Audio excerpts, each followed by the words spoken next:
Business people need to be calm when things aren't going quite right. They need to be patient. They need to know that their dreams will come true when they're meant to come true.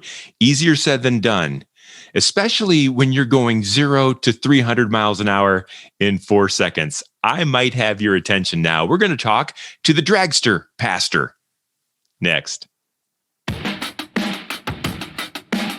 This is A Dash of Grit. Recipes for success from courageous leaders who overcome challenges and build great things. Now, podcasting from Spire to leaders in local communities like yours, here is Brian Leflock. And let's get cooking. And folks, this Dash of Grit show is going to be refreshing. So many times business people talk about business and businesses talk about business people, and we talk about accomplishing great things over hurdles. And that's what this show is about, and that's what today's going to be about. But it's going to be a little bit different because you want to grow your business, you want to grow it fast. How about 0 to 300 miles per hour in 4 seconds? Fast. That's not what we're going to talk about today, but I think I've got your attention. We are talking with the dragster pastor, and we are talking about overcoming obstacles, making a difference in kids' lives, making a difference in your life, making a difference in many different ways. And we're talking with Mike Bucher. Mike is the dragster pastor. He's the pastor of Calvary Chapel on Brook Park Road right here in Cleveland. He is the father of 14, which I'm sure presents plenty of hurdles along the way. He's the son of Drag Race Hall of Famer Jim Bucher. He's the Top Fuel Dragster National Champion, Top Fuel record holder. We're going to hear all about Jim and his story and how it affected Mike. Mike also drives to create support and awareness for Hope Over Heroin. So somewhere in that list, folks, there's something that's enticing you to listen more to Dash of Grit. And so I'm welcoming to the show Mike Bucher. Welcome to Dash of Grit. It's an honor to be here. And by the way, it's Hope Over Heroin. And I only say that just so in case somebody tries to Google it, because it is an organization. It's an organization that's very effective. And I want people to look into them. And even if they're looking for something to support, to be able to support them, hopeoverheroin.com is their website. Very good. Thank you for the clarification. Hope Over Heroin. I think I said Hope for Heroin, which is not I don't want to go to that organization. I want to go to the opposites. Thank you for clarifying that. And Mike, let's talk about things a little bit. You are all of these things and you're doing all of these things. And let's talk about the things you're doing now, the things you're upcoming, and the things you're most proud of and happy to talk about, because then we're going to talk about these hurdles and these stories and the things that you've overcome in the past. Well, like I said, I've been a pastor 29 years, Calvary Chapel of Cleveland. It's 709 Brook Park Road. And, the thing I'm probably proud about the most is I've taught through the Bible cover to cover. I'm on the 4th time. And I do believe that God's word has the answer for every problem. COVID had a big impact on a lot of churches. Our church actually got stronger. And I want to give out God's hope to a world that's in darkness. So that's the most important thing that I'm doing. And I do have an awesome wife, Sheila, which I couldn't do any of this without her. And then 14 children, 9 boys, 5 girls, 34 down to 14. And then I have 17 grandkids, which that's the greatest thing ever. And I'm going to probably have 80 grandkids at some point.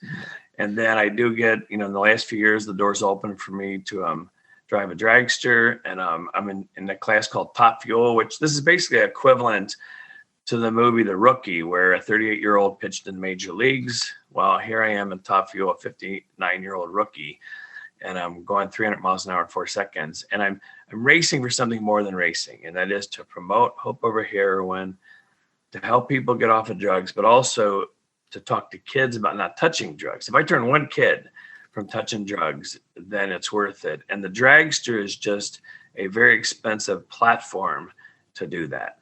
And that's the success that we're talking about. And you're racing this weekend at the Summit Nationals right here in Ohio, and you're looking forward to that. And again, you're 59 years old. This has been a long time dream of yours, and you're making a difference for kids and keeping them off of drugs and away from heroin with the Hope Over Heroin. Tell me a little bit about, just real quickly, what's it like to go 0 to 400 in 3 seconds? It was 0 to 300, but okay. You know what? I drove a car that was 280 miles an hour in 5 seconds, and it's what it is. It's the acceleration that people would freak out over. The top thrill dragster Cedar Point goes 0 to 120 in 4 seconds. 120. And that's fast enough for me. Right. Well, 120 is not fast, but you get there in 4 seconds. That's what, gets people. A jet's going 185 miles an hour off a runway, but it takes 42 seconds to get there. I've timed it.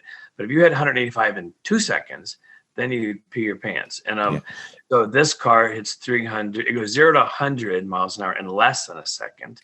And it goes 300 in less than 4 seconds. And I will tell you this, it's kind of a blur. There's no thought process. It's all reaction. And the key to these cars is not oversteering. And because if the car moves around or tries to do something, if you overcorrect, you're going to be upside down. And I think being calm is the key. And it's literally something your eyes don't believe. When it's happening, it all feels like a dream. And then afterwards, you hit the parachutes, and the negative G's are like 7 G's. It's 8 G's leaving the line. And there's nothing I can use to compare to give people to relate to it until you do it. But anyway, and I can't even imagine. Like I say, the Cedar Point ride's enough for me, and it takes everything I've got to want to step on that over and over again. But so tell me a little bit then. Let's talk about hurdles. Let's talk about grit. And I'm hearing, I know a little bit of this story, but I'm excited to hear all of it. Talk to me about the path that you've taken and the hurdles you've overcome to get to this spot where you're impacting so many lives today. Well, and you're meaning like about my dad? I think so. I think so. Your dad was a national champion, Hall of Fame dragster, and he inspired you, and you lost him, and here you are now. And I think there's a story there. Right. I was 3 days old at my first race. I idolized my dad. He won a national event in Top Fuel, and he was, a national hero in drag racing for about 3 years. And I was supposed to drive his car when I turned 18. I woke up one morning, his sister, my aunt, crying, saying the doctors did all they could. I'm like, what? He died? And he had a blood disease. We didn't realize how sick he was. And he died. And I ran from one end of my house to the other screaming no. It was the worst feeling, I could imagine. And everything I lived for was tied to my dad. And, it's natural for a young boy to idolize his dad. Well, my dad was Superman to me. And so I was that good. Was he Superman because of his success in dragster, or was he Superman because of his success as a father? Well, both. I just thought he was perfect. And like I said, seeing him get in the dragster, it was like having Captain America for your dad is what it was like. And so, but when that was taken away, I was devastated. And for about 9 months, there was no direction. And a neighbor invited us to a church event where I heard about Jesus. The Bible says he stands at the door and knocks. If you open your heart, he'll come in. I did that. He did. And all I can say is a peace and a joy came into me that changed me forever. And I wanted to tell the drag racing world that message. And basically God said, nope, you're going to be a pastor. And so, I went to Southern California when I was 16. I'm chasing drag racing, ended up at a church called Calvary Chapel, Costa Mesa. The pastor was Chuck Smith, where they were instrumental in what was called the Jesus movement back then in the 70s. And God just directed me to be a pastor. But all the while I had this thought that at some point he would let me do this. There was a movie in 1981 called Chariots of Fire. And Eric Liddell, and he was a missionary, but he was really fast, and he ended up winning an Olympic gold medal. And a lot of the movie was about, can you be an Olympic runner and still serve God? And one line in it that was classic, it said, you can honor God by peeling a potato if you do it with your whole heart as unto him. And in the movie, there, right before he runs and wins the gold medal, someone handed him a note, and it says, the Bible says, he who honors me, I will honor. And in the last scene, he wins the gold medal. And there was a line where he says, when I run, I feel his pleasure. And when I watched that movie in 1981, it was like the Lord just said, someday I'm going to do that with you with racing. And so the idea of honoring him. So I made it my goal to honor the Lord, to put him first, no matter what. And the most impossible thing is for me to be doing what I'm doing, because these things are so expensive. But anyway. Well, and that's what I'm wondering about. So the Lord said someday, and he said not today. Someday is a long way away from that. That's when you were 20. So right. What were the challenges and hurdles that came along the way that told you, maybe I'm holding out for the wrong thing? Was there ever something that said, look, this isn't going to happen? Well, I think, the biggest thing is, God wants to be first in our hearts, and he knew that drag racing could easily be like an idol. And the worst thing we can do is take a blessing from God and put it ahead of him. And so I think it took 40 years for him to work in me, the idea that, Lord, I'm going to serve you no matter what. And it isn't just if you let me race. And I think it got to a point where I was like, I don't care if I ever race again. And I actually had a dream so real that I was in a car and I'm like, okay, what's going on here? That was too real.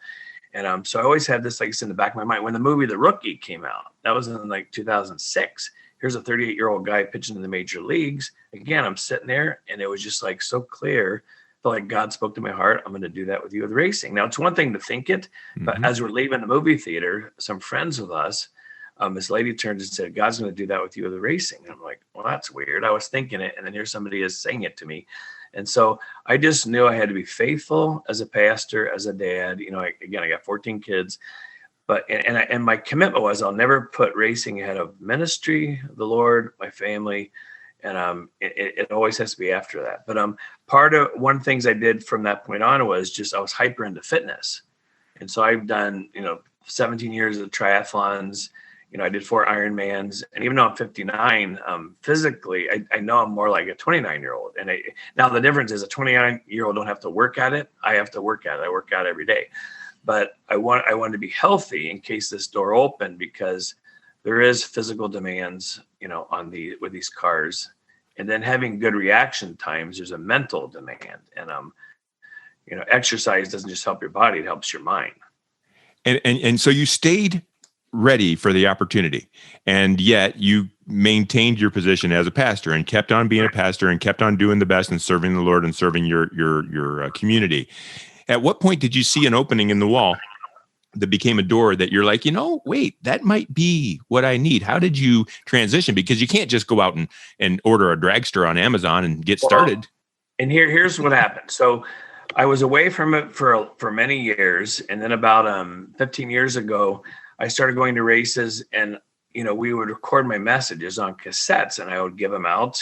Don Garlitz, who's the biggest name, his wife would listen to my messages every day on her treadmill. Then it turned to CDs, where I'd give out CDs, and a lot of drivers would listen to my CDs.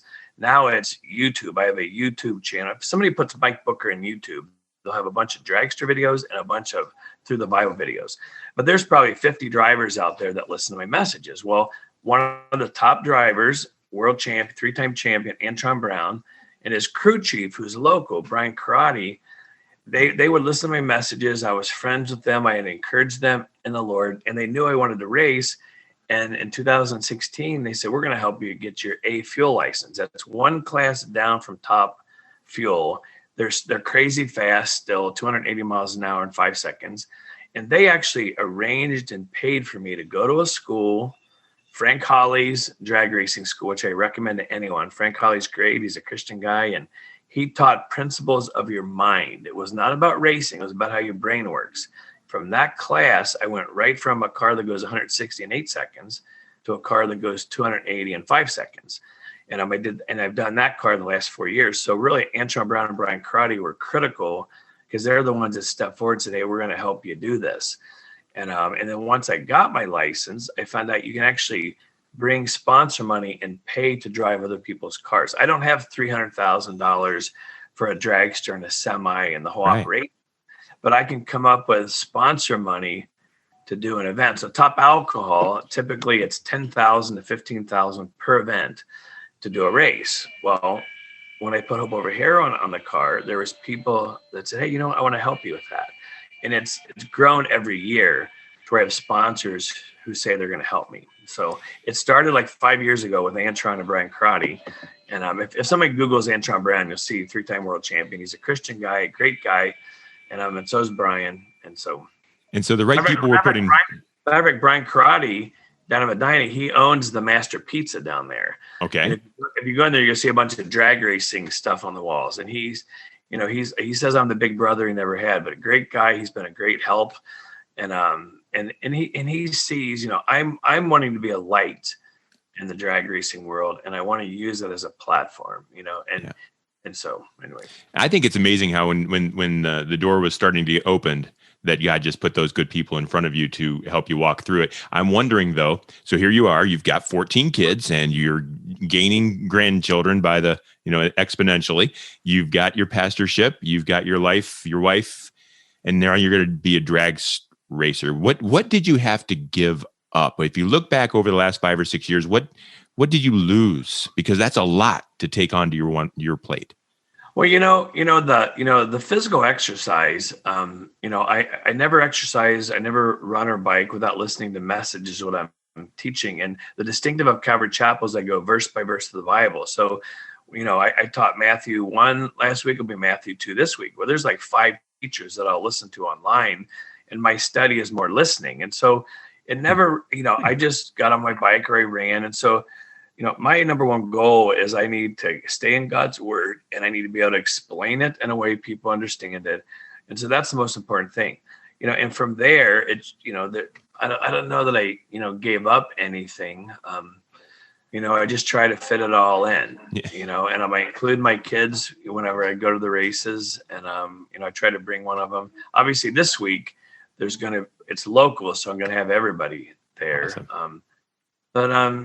I think just discipline itself, there's a lot of things I just don't do. I don't go to bars. I don't drink. I don't mess around. I don't do drugs. I don't sit around and watch TV all day, and you just kind of got to fit everything in. There's a lot to do, but I think God enables it. I have a great wife, who doesn't like racing, but she's okay if I do it. Yeah, she doesn't like racing, but she likes you, and so it's going to be okay. Well, I hope she likes me. Sometimes I test that. Mike, tell me about Hope Over Heroin, and I want to know what the organization does and why it matters to you. But I also want to know do you think drag racing was put on your heart so that you could serve Hope Over Heroin, or do you think you're using drag racing on your own to do something good? They're both excellent, but I'm wondering which you think. Well, Hope Over Heroin is a ministry based in Cincinnati. There's a church called City on a Hill. They wanted to have an impact on the opioid epidemic because Northeast Ohio and Ohio is one of the worst states in the country as far as people dying from it. Mm-hmm. And so about 7 years ago, God just blessed them putting the pieces together. They have this stage that takes 400 man hours to set up. It's like anything you'd see in a stadium concert. They will go to a city for 2 or 3 days. They would set it up. They'd have food, clothing, social services, but they'd share the gospel, they'd have music, and people would come to the Lord. And I've talked to guys face to face who told me they went to those rallies as a heroin addict and they accepted the Lord and they were free from drugs with no withdrawal symptoms. I heard that over and over and over. And so they're real effective in what they're doing. And I just, I wasn't a drug addict. I never touched drugs or alcohol, but I was sick of hearing about people dying. Cincinnati, back in 2016, there was a 24-hour period where 18 people died of an overdose. And I was actually at a Bill Glass prison ministry with some motorcycle stunt riders who were at the prison doing a show. And I was talking to the leader and I said, man, this is horrible, this epidemic. And he says, well, we're going to do a show at Hope Over Heroin rally. You got to go check it out. And I did. And they were so effective. And I just went to the leaders and I said, hey, can I put your name on the dragster to promote what you're doing? Because I want to do something to help people in this situation. And again, I use it to talk to kids about not touching drugs, but it also gives people direction if they're an addict to try to help them. And, it's when you ask the question, is God putting me here for Hope Over Heroin? I believe God put a calling in my life to be a light for him. And I've wanted to be a light in the drag racing world. And there's a verse in the Bible that says, delight yourself in the Lord who'll give you the desires of your heart. And I really think he's honoring a 16-year-old little boy who wanted to tell the drag racing world about Jesus. And he's letting me do it. And Hope Over Heroin it's hard to explain. I probably couldn't go into a school saying Jesus, Jesus, Jesus, but I can go in talking about drugs, and I can, it allows me to bring that message in and see, not just to the Top Fuel car. I have another car that's a super comp dragster that I want to be able to take into schools and even let kids drive. I could let you drive it. It'll go 180 in, 7 seconds. And there's an 18-year-old girl that's going to drive it this year. And to me, it's all a prop. It's all a tool to get an audience. And like I said, I know how the kids look at me. and it gives you a platform. And I prayed, I said, Lord, I will not race unless you give me a platform to speak. They don't interview the guy that doesn't qualify.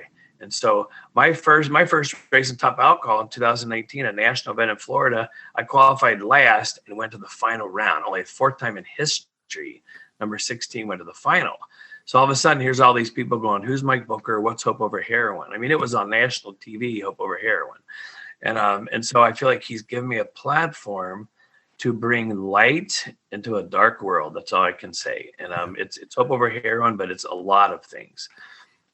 And so what's next? You are a driven person, and you are a God-fearing person that knows whatever's next is going to be next. But what do you think's next? And I ask this about, what are the hurdles that you need to overcome? What are the challenges that you have? What do you want to do?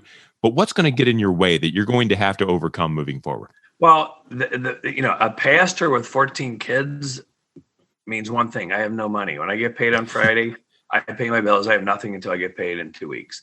And so it's all about sponsors. I can't just go race when I want to race. And so it requires there to be, usually it's Christian businessmen, and there's all kinds of businesses out there who they want to have positive PR. They want to be involved with community service. And what I'm doing is having an impact. And so if there's, if there's companies out there that are like, hey, we want someone to represent us, we want to have a positive impact in the community, then I think I'm someone, and little by little, as people hear, they're like, hey, we want to help, we want to jump on board. I'm not really good into the marketing and going to sponsors and making a presentation and being all polished. It's usually I meet someone face to face, they like what I'm doing, and they say, you know what, I want to help. Chip Lofton has a company called Strut Masters, and now also Vita C Shot. He's a big one. Bill Stewart has a company called Clean Tools. He has a product called the Glosser and the Absorber. Christian guy, he wants to help me. Locally, Gene Lamshire, TFC Trucking. That means Trucking for Christ. He heard my message. He's like, I want to help. He's been helping me.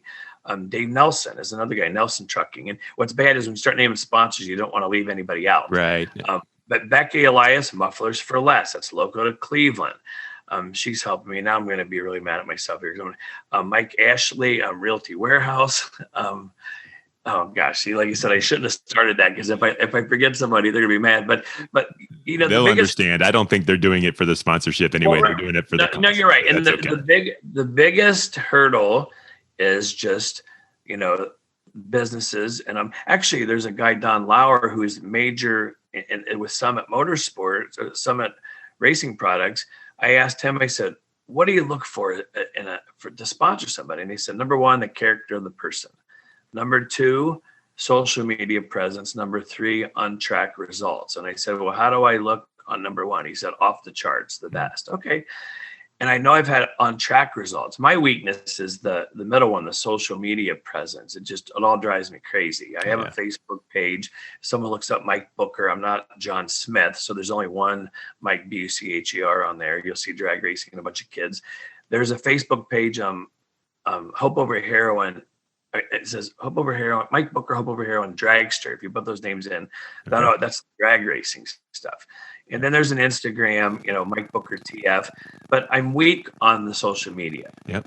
But if somebody wants somebody to represent them in a positive way, I think I have that. And as companies here, I'm not going to chase them. I'm no pressure. It has to be somebody who says, we like this, we want to get on board. So if somebody hears this, that's the biggest hurdle, is just the sponsor money. Because what's funny is sponsors start off as sponsors, they become friends. Well, I don't want to ask friends for money. And so when it's time to race, it's hard to go, hey, Gene, you want to help me with this? Because I don't want to ask friends for money. But I say, look, you don't have to sponsor me. It's okay if you don't. No pressure. Just let me know your thoughts. And usually they'll say, yep, we want to do it for this much. Yeah, because they're not sponsoring your 3-second run down the road. They're sponsoring what you're accomplishing for others. And so it's okay when you ask them. And they totally get that. Yep. And they totally get that. And so, Mike, if you gave some of your Instagram and Facebook accounts, if someone wanted to reach out to you and talk to you about this and what you're doing, how would they do so?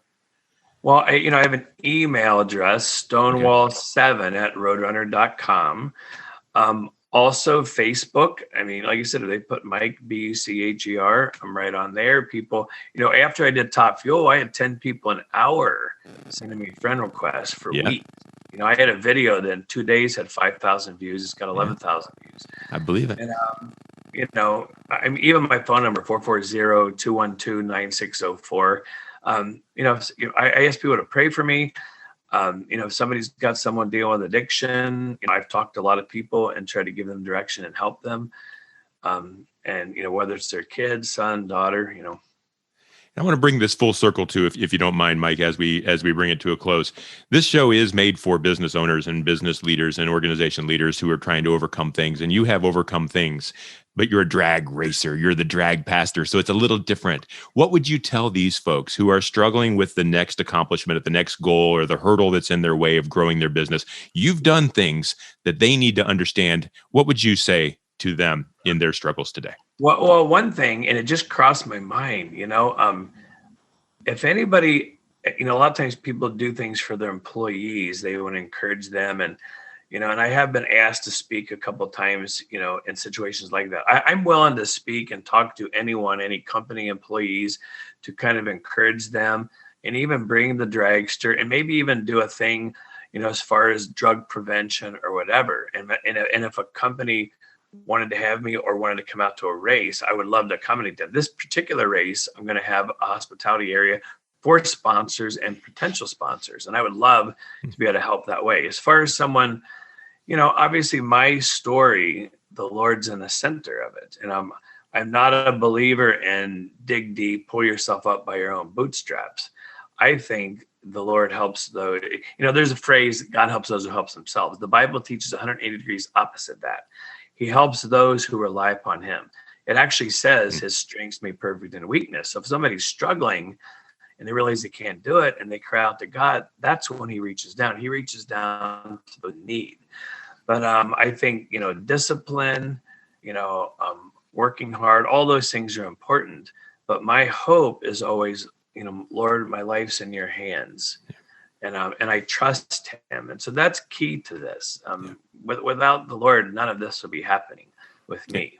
And I think the idea of holding on to a dream and doing the right thing in between while you're waiting for that door to open is important too. And sometimes it's easy to give up on something when it just doesn't happen immediately, Right. There's a movie, Facing the Giants, and it's a powerful Christian movie. But what's interesting is a guy told a story where two farmers had prayed for rain, but only one prepared the field, meaning they both prayed the same thing, but only one believed it's going to happen. And so I always, it's like, Lord, my life's in your hands. And I thought he was going to do this and bring this about. And so I prepared, and he's the one who did it. So I do believe there's preparation for any dream. There's things you got to do beforehand to be ready if that happens. Yeah. Quick note about our sponsor here, which is my company, Spire Marketing, and we provide Dash of Grit to you in order to inspire you. And I hope that today's show did. Our company, when we work with people, if you've got a dream or a goal worth accomplishing, folks, you got to get it done and do it. And sometimes you need help.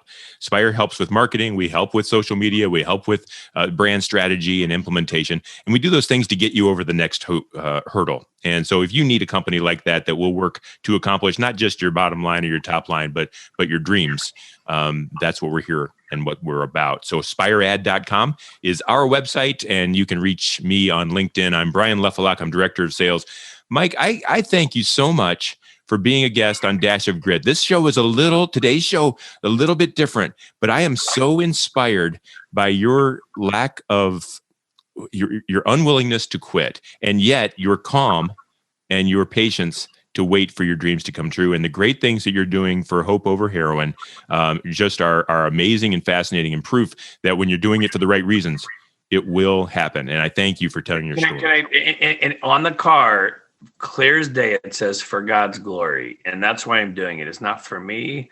It's, it's for him. And I want to honor him in it, which goes back to that movie, Chariots of Fire with Eric Little. He who honors me, I will honor. So my reason for doing this is for God's glory, not my own.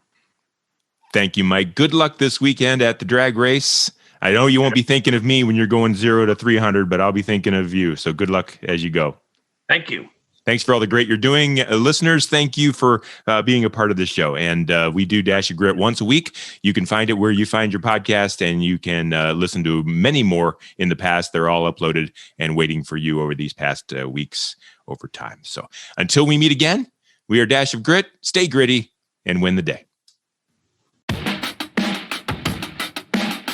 This is a Dash of Grit. Recipes for success from courageous leaders who overcome challenges and build great things.